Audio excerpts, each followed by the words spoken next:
and welcome to my video for day number 13 of Inktober.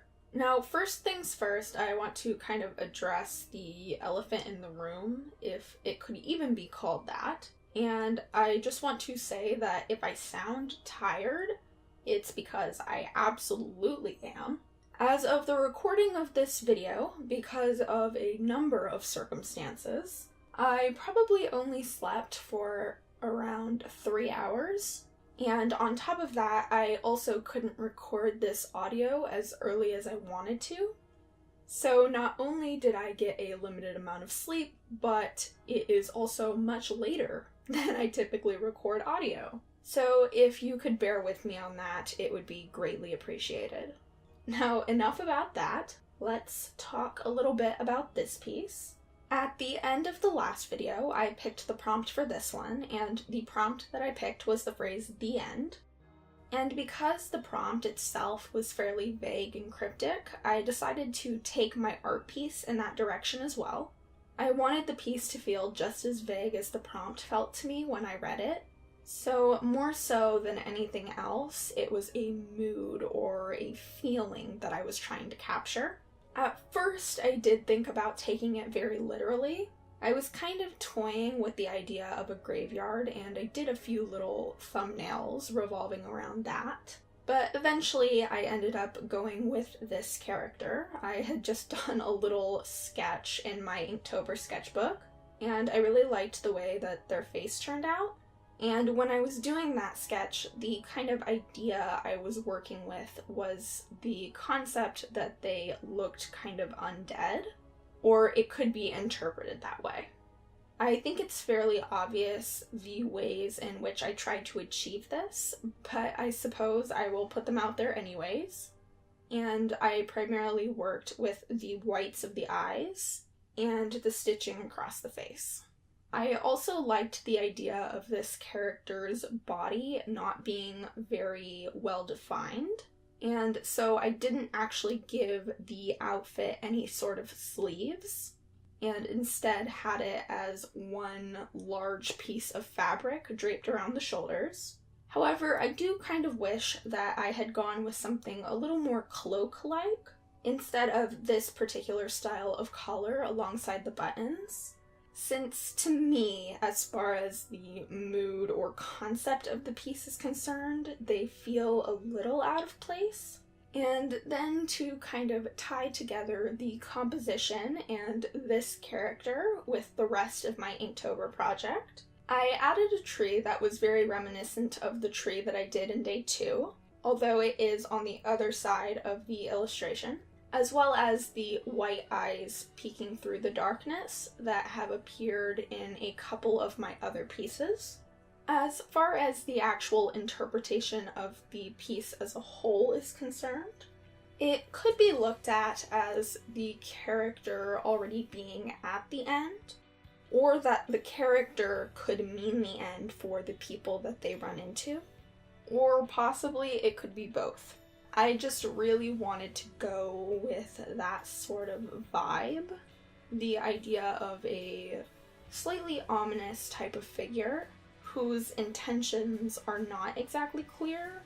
And I think a lot of this just has to do with the fact that we are creeping up on Halloween, and I really like to play with those themes.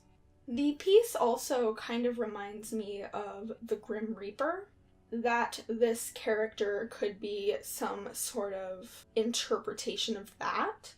But unfortunately, I did not make that connection until after the piece was already finished. If I had thought about it, I may have actually given the character a scythe just to really drive that point home. And thinking about it now, I actually think that I might like to try redrawing this piece at some point in the future. Specifically making changes to the cloak/collar of the character and adding a scythe. And I would probably like to do it with color as well. I think that it would add something kind of interesting to it. But when I say that I would like to redraw the piece, it's not that I dislike this, because I don't. I actually really like the way that it turned out. Of course, there are the things that I mentioned that I would change should I do it again. But my desire to redraw the piece doesn't stem out of a dislike of the piece as much as it does an actual appreciation for the concept and what it could be. Because I do like it so much, I would just be very interested to see what I could do with longer than just a few hours to work on it if I spent some more time developing it and just creating something based on it. The last thing I wanted to talk about in the context of this piece is actually the texture in the tree trunk. Now, I have drawn a few other trees so far this Inktober. Trees that were not just silhouettes, ones that had texture. But with this particular piece, I did not want to draw that texture in with my microns. I'm not sure why, I just didn't feel like doing it. And so instead, I added a slightly darker tone of ink and built up layers of texture in that way. And honestly, I think I might like this way of doing it more. It was very experimental, and I was slightly worried that it wasn't going to turn out the way that I had imagined it in my head. But I just had a moment where I wanted to try experimenting with something. I've been trying to get a little bit more relaxed with my illustration work. I'm not sure if I talked about that in an Inktober video or if it was in another video that I recorded. Basically, all of my days are kind of blending together at this point, but it is something that I've been working on. And so even if I do that experimentation in tiny little amounts, I'm still very happy that I am taking those risks, and I'm glad that I can kind of share that process with all of you. So that's about all I have to say regarding this piece. And without further ado, I'm going to transition us into the last part of the video, where I am picking the prompt for the next video. So here is my finished illustration for day number 13 of Inktober. Overall, I really like a lot of the concepts that I played with in this piece, and I think it's an interesting interpretation of the prompt at the very least. So I am now going to set this aside, and we are going to pick the next prompt. Here's the prompt hat, and let's go. Let's go with this one. And the prompt is deep sea. This is terrifying to me because this actually is scary.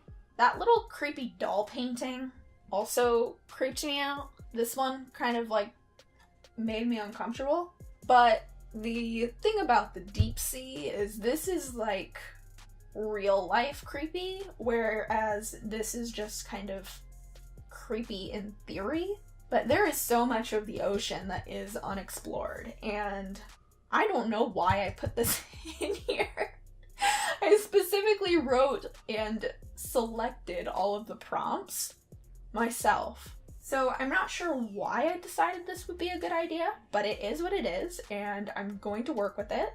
So thank you all so much for watching. I hope you guys enjoyed this process video. I've been having a lot of fun making the videos now that I have a little bit of a rhythm going, so I hope y'all are enjoying it as much as I am. Be sure to subscribe or check back to see what I do with this prompt, as well as future days of Inktober. And I will see you guys next time.